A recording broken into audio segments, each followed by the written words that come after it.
Welcome to the Sales Leader Roundtable, a show where we explore, share, and learn about trends in leadership and sales acumen.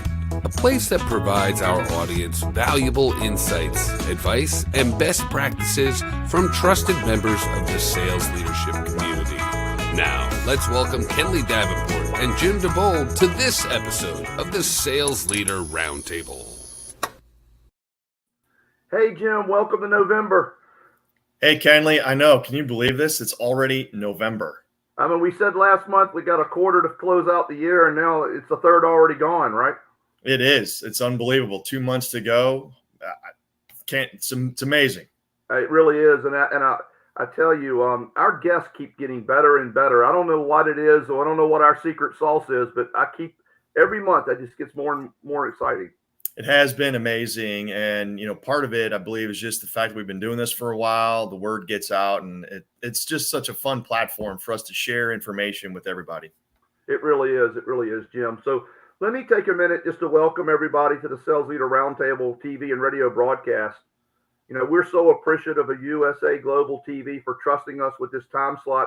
We've had a good run and a lot of fun with it, and we continue to keep this thing going and make the leadership world out there a better place. So what is the Sales Leader Roundtable all about? In our show, we explore topics in leadership and sales acumen with some of the leading thought leaders in this space. Our goal is to bring you actionable and practical information that allows you to immediately grow your teams or your leadership skill set. So with that, Jim, I think we got to get ready and get this show going and get our guest to get out here and tell us what he's got. Yeah, I'd love to. So I'll go ahead and introduce Paul for everyone. And thanks for that, KENDLEY. So Paul Fuller, his stated mission is to help others maximize their gifts by using his. Paul has been a pioneer in the sales process and training, sales as a service, content marketing, and CRM. As a previous founder and owner of multiple successful growth organizations in these spaces, Paul has effectively trained and led sales and marketing teams across the world to focus on and achieve dynamic growth. He firmly believes sales is defined best in three categories: service, which is helping others get what they need; leadership, which is guiding others toward their vision; and wayfinding, which is navigating the path to success together. He is firmly committed to elevating the sales profession through coaching, leading, and empowering others through systems that enable strong performance. Currently, Paul leads revenue growth at Membrain.com, the top sales effectiveness CRM in the world. Working with his team and a group of over 100 top sales consultant organizations across the globe, they are focused on creating scalable growth through sales excellence in companies and teams in over 80 countries. So without further ado, everyone, Paul Fuller. Hey, Paul, welcome to the show, my friend. Welcome. Thanks so much for having me. I am honored, and I'm honored.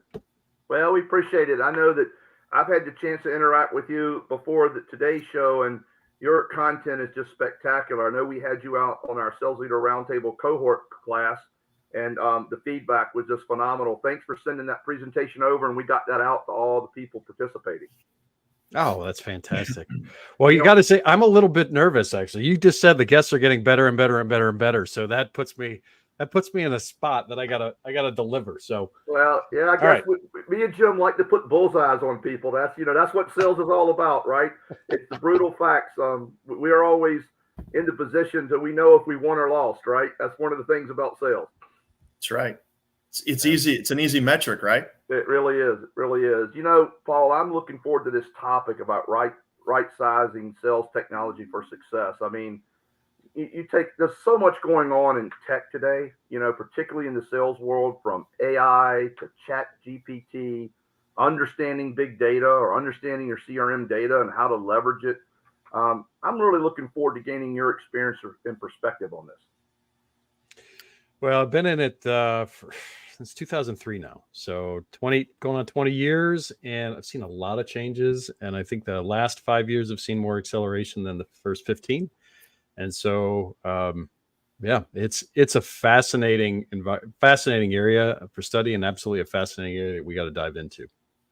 Well, before Jim kicks off with that first question, Paul, I just say it's just amazing how you talked about 15 years, how much has changed, and then how much has really changed in the last 5 years.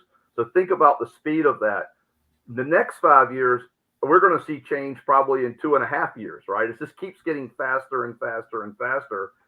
And the unfortunate thing is, as I see out in the world, people are still not embracing it in sales as much as they should. So, Jim, why don't we get started with some questions to Paul today? Yeah, for sure. But, I love the title as well, Kendley, and I'm sure there's plenty of sales folks that would be happy to discard some of the technology for better stuff, fewer better things.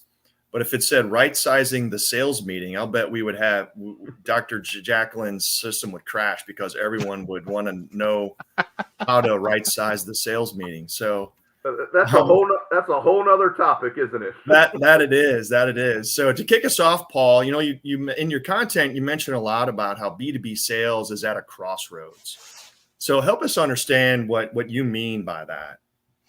That's a great question, because I have a really specific definition of that. I think we're seeing the rapid escalation of a number of things in market. And so think of a axis like this going up, and we're looking at the complexity of sales is going up, the speed of operation that we're expected to operate is going up, and then just the absolute number of options in the market for everybody and every type of solution is going up massively, right?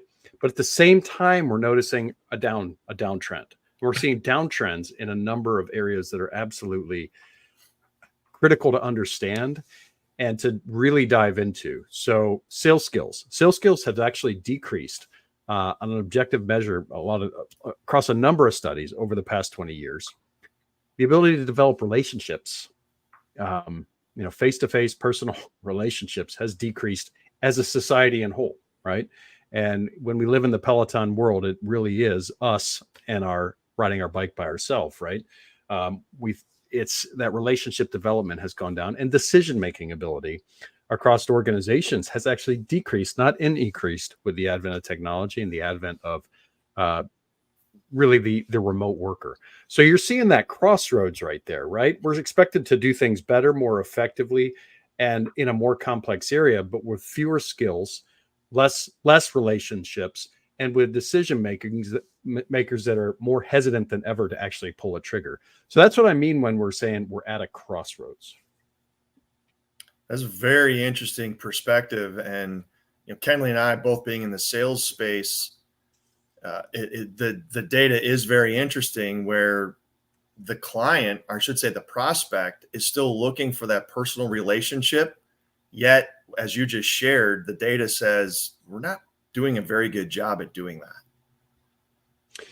There was a recent study that came out, and I think and I'm going to be terrible at citing who it came from unless I look it up. Like I'll look it up specifically so I make sure I have it. But 32% of people in market see sales as a trusted profession, and that is in the B2B markets. They see sales as a trusted profession, but 88% want to buy from a trusted advisor. Now, how does that work? Right. So salespeople are going in at a disadvantage, and we've known that for years, but it's just increased. I think it's increased. I have my own, hypotheses around why it's increased. But you're going in at the beginning at a disadvantage, and we need to be able to close that gap, that trust gap, faster, not slower. And that's something that a lot of salespeople are struggling with. Yeah, I have to dive into that a little bit, Paul. I hope I don't take us down the wrong pathway with this question or this comment, but you talked about relationship buildings on the downturn, but now we're using AI and all kinds of other lead generation things that are more technology focused, but we're missing the piece. We might be able to put our message out to thousands more people, but we're really not connecting in the right way. So we have to learn to connect and build relationships differently in the future than we have in the past. Is that fair? And what are you seeing and feeling about that? Oh, I think it's incredibly fair. I'm 100% against the idea that AI is going to replace salespeople. I think that's nonsensical. Simply by the fact that we need to be able to develop. I think I think relationships are a key portion of sales. What I think AI is extremely good at, and people need to get better at leveraging things like that for, is that ability to understand the needs and the wants and the pains of our prospects. Right? It's incredible at doing a lot of the research that we had to do before on our own. It's incredible at understanding things and understanding concepts. It's wonderful at simplifying things and talking about helping us be incredibly professional. It's not good. Well, it may be in the future, but it's not good at replacing a human element in a human relationship. And I think that's critical. But those that are leveraging it are actually to go deeper in relationship are doing fantastic. Yeah, I Excellent. see lots of different tools that are out there, everything from video messaging and other ways to sort of connect with someone in a more personal, human way. And then that allows for eventual face-to-face meetings. I agree with you. I don't think face-to-face is dead. And the only way you build a true trusted relationship is getting to know a person personally. And I do think many of us have gotten to know each other online over the years, particularly since COVID, in a much more better way. But when you're out meeting lots of strangers trying to introduce your product to them, it's a whole different ballgame. Yeah, so you can have a vertical segment, and inside that vertical segment tends to be similar challenges, but I may have figured out how to do one of them. Somebody else may have figured it out to do a different one of them. And if we don't have a conversation, you don't know if I figured out any of them. And I'm not the same as the next guy because I figured out a different one than they did. So I don't see how you get rid of that, right? Right. So, Paul, let's jump into some of the technology components in the spirit of the title of our show today. So another term that you use is the Hydra nature of a technology stack. So what do you mean by that? Well, this was actually coined by our founder Membrain, George Bruntine, and I love it because I love the image, right? So a hydra in Greek mythology is you cut off one head and two come back. And you think of our sales technology stacks. I'm speaking to any sales manager out there that is like, especially with the advent of AI and those type of things, the advent of all these new technologies, and they're like, well, and their sales reps are coming with, if I only had this, right? If I only had this, or and this, and guess what? And there's been so many ways, and most of the a lot of the CRMs have gone to this idea of they're really more of a platform as a service, right? Than a sales tool. So there are things that you can attach a lot of different heads to. And after that company goes belly up or it doesn't work, then you just chop it off, but two more are going to appear. So I think we've been in that sales, that cycle for a long time now. And the numbers are proof that it hasn't helped us increase sales, right? It's not something that's made us truly more effective. And so we get down this rabbit hole of the next and the next and the next and the next and the next without focusing on the necessary. And so that's what I mean by the hydra of sales tech. It's just, it's grown in this weird way, fueled by a lot of VC dollars and a lot of, I need that by sales reps, without a whole lot of vetting about really why people need things. I love that. And, because it is the why, and you mentioned it earlier, what are the pain points? What are the differences in this company versus that company? And we just have to ask the right questions and become that trusted advisor, which is what you were alluding to just a minute ago. It's good stuff. One of the things I've noticed in some of my own work and looking at some of the different alternatives, as you talked about, Paul, options that are out there, there's so many of them. It's really hard to vet those options because, they're not always, necessarily, they're not expensive, but they're not inexpensive either. And what happens is you start getting 3 or 4 things together in order to make this something work. All of a sudden you go, wow, I can't afford all of that, right? I just don't have enough bandwidth. And medium companies don't have enough bandwidth to do all of those things. And so they're always scared to do the wrong thing, because it's a pretty big investment. And then the big corporations, they have a lot of money in some ways or have capacity to do stuff, but then they corporatize the heck out of it and make it not functional because, they make it a corporate mandate versus, this nimble, assistance that it's supposed to do. What's your thoughts on that? Well, you look at just CRM. Look at the heart of where it's come from, like where it's gone to, right? CRM started as it's Salesforce at the beginning. I was one of the first. I started using it in 2003. So I forget exactly when they started, but I loved it. It was great. It was nimble. My sales manager ran it for me, right? He got in and he knew how to administrate it. It was simple. It actually helped me. It was the first thing that actually helped me manage my pipeline really well.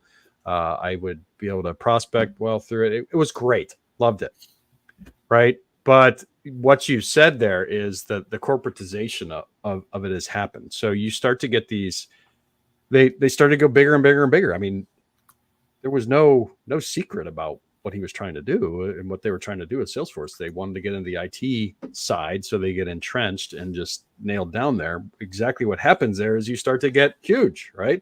And it becomes impossible to administrate. You have to bring in, there's many people that have made a career, me being one of them, being a Salesforce implementer, right? And sales doing a lot of different things. So that corporatization has grown. And this is not to knock Salesforce. Like I said, I've leveraged that technology for a long time, but you see that in a big way. And so it's not, what has happened is it's stripped away the functionality of let's help the sales team manage their stuff. And it's gone to, let's create a platform that I can now force the sales team to enter a ton of data.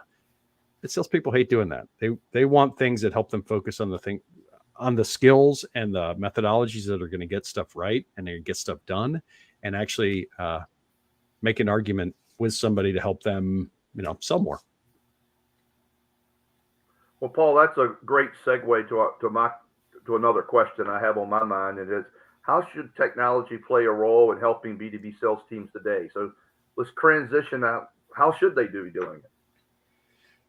Yeah, I could go on an absolute long answer here, so I'm going to need you all to rein me in. But I went back to that. Let's go back to that crossroads, right? So if we're seeing speed, complexity all go up, and we're seeing skills, relations, and decision making go down, right? I think the one thing that we need to do is try and help people develop their skills, relationship, and the ability to make decisions, at least at a rate of the speed, complexity, and escalation of market, right? So closing that gap, I call it the sales technology confusion gap. I'm not going to dive into that, but closing that gap, I think those are the things we have to focus on. It's almost like a back to basics. What are the things that are going to increase my sales skills and increase them continually? And how do I make them more baked into my every single day so I can keep getting better and better and better, right? My relationships, how do I develop those relationships? How do I develop those, understand them, dive in, the ability to do that? And that is not sending out a million more messages, right? That is truly, how do I develop relationships and decision-making? How can I help people make decisions? So I think you've got to get back to those fundamentals and then evaluate your technology against that. Because if you're not doing those three things, you're not going to keep up. You just are not going to keep up with a million different options that are going to be presented to you. You have to take a lens and put them through that. Is my technology helping me with those things?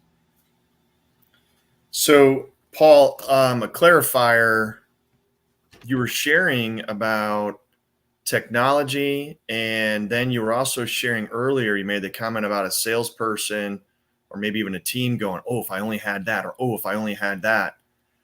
And we're talking about this degradation of skills and being able to build relationships. It almost sounds like we're looking for the silver bullet in technology to do things that, quite honestly, only a human can do. Am I on the right track there? I am. Yes, you're definitely on the right track. And this comes from, this is my opinion on the matter. There's many opinions on this as there are people, but my opinion is that it goes right back to my concept of what sales is, right? I think sales is fully about service, leadership, and wayfinding. So that leadership aspect, I think And if you look at the things that have gone down, the skills, the relationships, the ability to help somebody with a decision making, I think that ties directly to leadership. So how can my technology that'll help me functionally do a lot of things, how can that empower the methodology that helps me become a better sales leader, right? And how can that should be connected. It shouldn't be in millions of different places, right? I shouldn't have to go to one technology to get myself trained and another technology to manage my pipeline and another technology to do my research. Let's simplify, let's bring it down, and let's focus on the methodology and building the right methodology within your platform to enable your reps to actually do their job really well. Does that make sense? Yeah, 100%. So along those lines, then, like, technology is not going to go away, right? If anything, it's just going to continue to grow. Like you said, we get rid of something and two things are going to pop up in its place.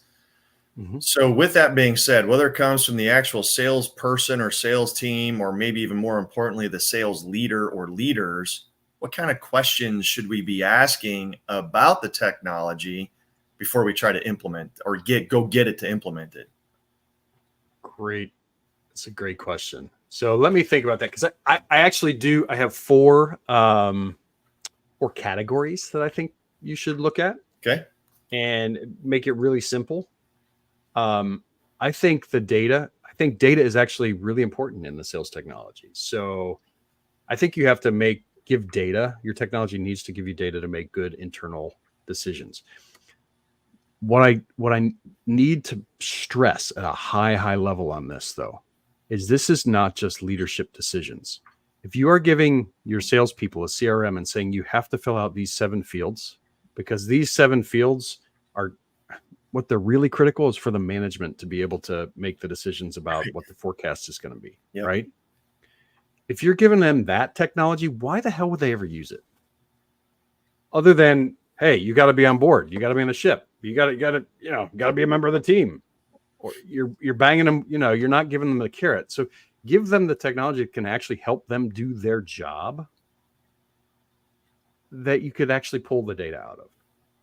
So that's one. Does the technology give you data to make good internal decisions? Does that's category questions. Does that make sense? Yeah, I was just curious, because we're going to, what's what I'm looking for? Assess technology before getting it. I was curious, like, what are some questions that we should be asking ourselves, before we try to add something to our stack? And usable data, certainly beneficial, as opposed to I'm doing it because I have to make sure we order enough widgets, or that everyone gets to keep their job this month. Jim, I like it's aligned towards your skill development or the actual things that help them understand their customer better so they can close them, right? I've always said that CRMs need to be a closing tool, not a management tool. So you just had my number 2 and number 3. You're reading my mind there, right? You're reading my mind around the questions you need to be asking around the technology. So the first is, does this ultimately give you data to make the right decisions? Everywhere from prospecting to account management to beyond. The second is, does it empower selling skills? Does it actually empower you with the right methodology? And I break things down into methodology and then the processes underneath that. But there's a conversation methodology that you need to have. Does it empower that? Does it really help a rep with that and close the skills gap? Because I believe there's a skills gap, and it's out there, it's documented. And the third, does it give you the ability to manage relationships effectively? If one of the things that's going down is relationship management, we should actually be able to provide people with a good buying experience. And I'm not talking about, hey, sales rep, you need to go in there and look at the history from the past 5 years and a long list, an Excel list, and pull it out and do 19 different things. And if we can't be mapping, we got the technology out there. If we can't be mapping what an account looks like, if we can't be understanding who plays what role and how they play it and how they feel about us and how it's easy, how they can be buying from us, et cetera, it's not good enough, right? So can we truly, relationships are getting more complex. So can we truly, it's a question, increase the ability to manage relationships through a technology? I'd say that through any technology, like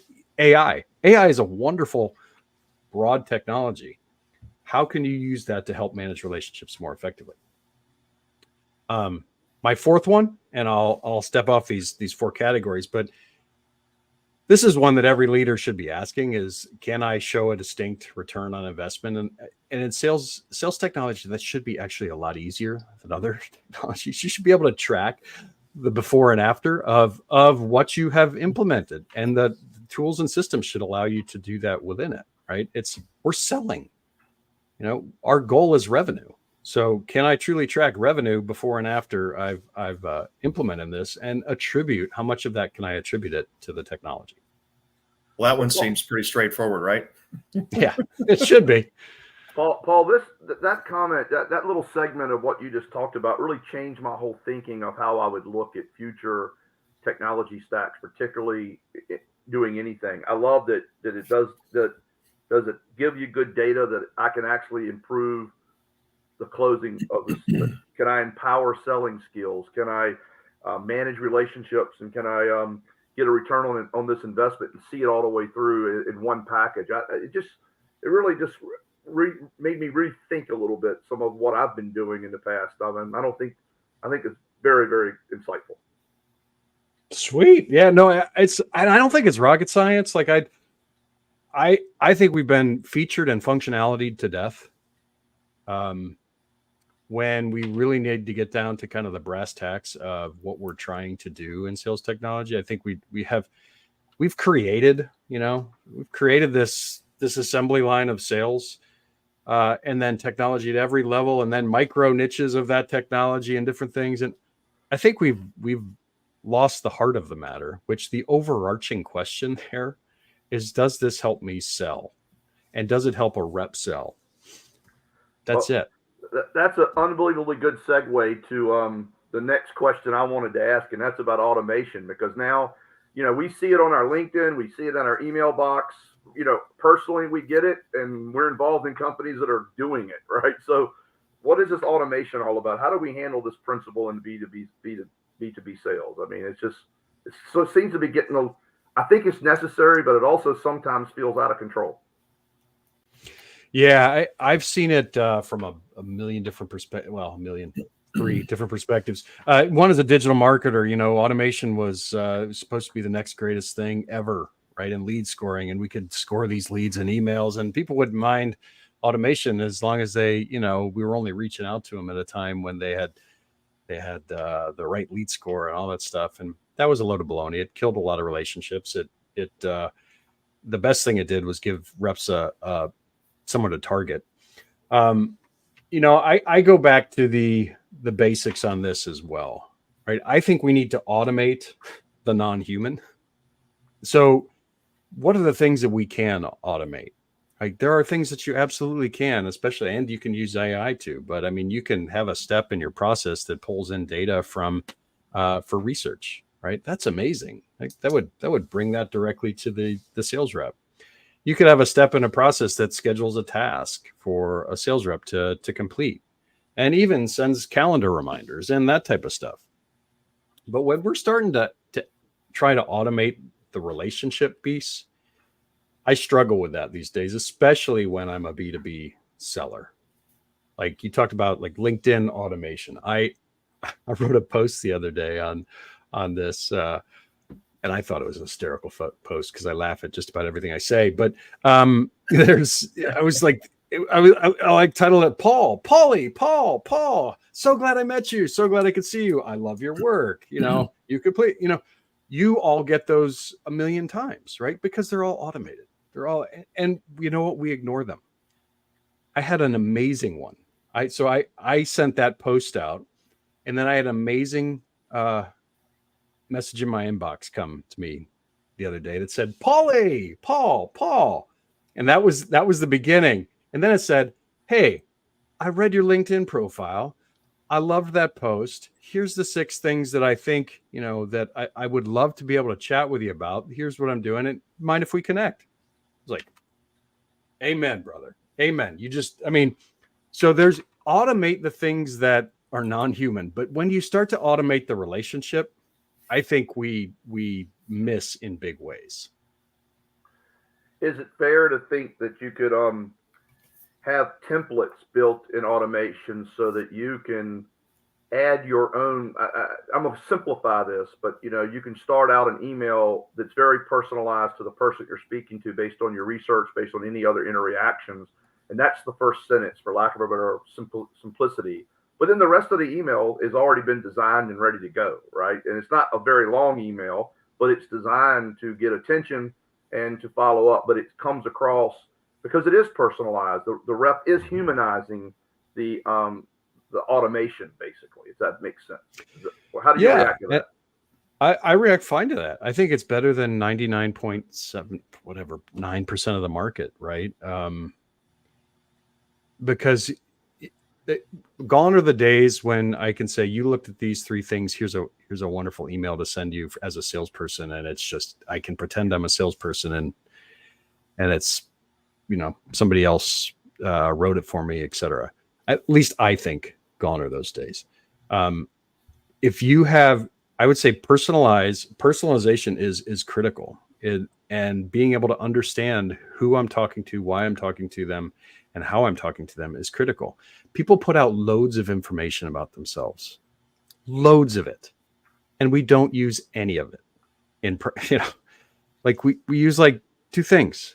So use 4 things instead, right? Use basic information on their LinkedIn profile, understand the message, really dive in. Actually, if you say, I love what you do, tell me what you love about it. So I think there are ways to templatize that type of communication, as long as you're forcing a rep to leverage all the valuable information at their fingertips to personalize it and to actually try and start a relationship. Yeah, to your point, Paul, you can schedule out your posts, which helps you with your time in the future. But the posts themselves are actually personal, because you're the one who's writing them as you would communicate, right? And you're trying to make that connection with your ideal audience. So I love that. You got a little of both. So Paul, we're coming close to the end of our time. So I have one more primary question for you. It's kind of a long question, so I'm going to go a little slow, because I think it's important to understand where your mind is on this. So of these 3 things, which do you think are the most important? Hiring the right people, implementing the right technology, or empowering teams through great methods and processes? See, that's not fair. That's a trick question. You know what? There is none of those. You have to do all 3, and to compete well, you have to do all 3 really well. Meaning, and they overlap so much right now, right? So if your technology doesn't do a good job of helping somebody onboard, if you go out and you spend a bunch of money and you hire somebody and your technology doesn't do a really good job at helping somebody onboard and leverage your systems and talent, you're missing the boat. And if it's not simple to use, you're missing the boat. If you have a great sales methodology, right, you're using gap selling or whatever, spin selling, whatever you want to use, and it's amazing, and your people don't know it and your technology doesn't empower it, you're missing the boat. You can't look at things separately anymore. You can't just say, I'm going to go hire the smartest people and just let them do their thing, right? Here's a manual. You go sell. It doesn't, in my experience, it doesn't work anymore like that. You need to be focusing. There should be, every time you look at changing any one of those things, how you're bringing on great talent, the talent you're bringing on, the technology that you're leveraging, and the methodology, they are one and the same. You have to be working those 3 at the same time. I love that answer, Paul. I really honestly expected you to say that you need all 3, because they are definitely interlocked. And I have a soapbox about something you just mentioned about hiring a salesperson and just setting them loose. Here's the product or service you're going to sell. Go for it. I really do believe that sales leaders think that someone with sales in their title means they have automatic superpowers and don't need any support. And then they wonder why they fail, regardless of their resume. And it goes back to we're going this way on skills and training and all that stuff. And it's mind boggling to me, but I love that answer. Didn't you see the S on my Yeah. chest? Hey, Paul, I know we're getting short on time here. Before we close out with you today, why don't you tell us a little bit about Membrain? I want to give you the chance to tell us a little bit about Membrain and what you do, and then maybe you can close out with how can people find you and reach you to learn more about what you do and some of your philosophies and how you can help them. Thanks. Thanks, Kelly. I have the greatest job in the world. I have over 100 partners around that are in sales transformation, sales coaching, fractional CROs, a lot that are just around elevating the sales profession. They focus on really that talent aspect and a lot of the methodology stuff. And then Membrain is a technology. So we partner with them because that technology allows us to really build in sales processes and methodologies, training directly into a sales optimization platform that also doubles as a CRM, right? So it's one of those technologies that allows you to. It's a Swedish technology. They're amazing at process. They're amazing at design. It's so much fun to be a part of, but they, lay out prospecting processes, lay out how you want to manage your pipeline, lay out how you want to grow accounts, and then actually empower people through that process. So I love it. I get to talk sales all day, every day, and it's a passion of mine. People can reach me pretty easily. It's membrain.com. It's in the chat, but membrain.com, like as in membrain. Also, I am on LinkedIn. Post a lot. Please go ahead and connect with me. You're happy to. I pretty open connector. As long as you take a second to read the profile, maybe down past the first line. And yeah, that's really it. And I also have a podcast that we do on an ongoing basis. So you can on Spotify. It's called The Art and Science of Complex Sales. I get to interview some amazing people. So any of those ways you can get in touch with me and I'll be happy to respond. Well, thank you so much, Paul. We greatly appreciate you being a part of our show. And I'm certain that Membrain reaches those 4 categories that you talked about: data, empowering sales skills, the ability to manage relationships, and then being able to record that good ROI. That's absolutely. We worked really hard to do that, and didn't bring those out for there was a purpose behind those, but actually, quite honestly, I would put any technology through that lens. I was trying to figure this out, like what would the lenses I would put it and the questions that we must ask, and those are just so at the heart of the matter that if we don't ask them about, especially about Membrain, about the stuff that we do, if we don't ask them and they don't help us move forward, don't do it. Don't just add another piece of tech for tech's sake. Well, I'll let us close on that. And Paul Fuller, thanks for being our guest here in November on the Sales Leader Roundtable's TV streaming show. Yep. Thanks, Paul. Yep. It's really great. Well, Jim, that's a wrap on another show. Whew. I tell you, a lot of really great content, and Paul rose to the occasion. He didn't disappoint, that's for sure. Yeah, I guess he's put the onus now on our next guest, hasn't That's he? right. The bar continues to rise. The bar continues to rise. Well, our next show, Jim, is on December the 4th. That's the first Monday in December. It's always at 4 p.m. Eastern time.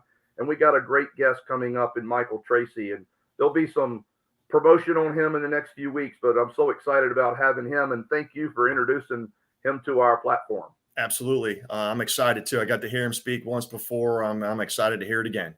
Excellent. Well, Jim, that's a wrap on November, and I look forward to seeing you in December. And we'll sign off and say goodnight to everyone today. Sounds good. Thanks, Kenley. See you, everybody. Thank you for joining us today. You are now eligible to attend the peer-to-peer professional development network of the Sales Leader Roundtable. It is held on the 4th Wednesday of each month at 12 o'clock noon Eastern Standard Time.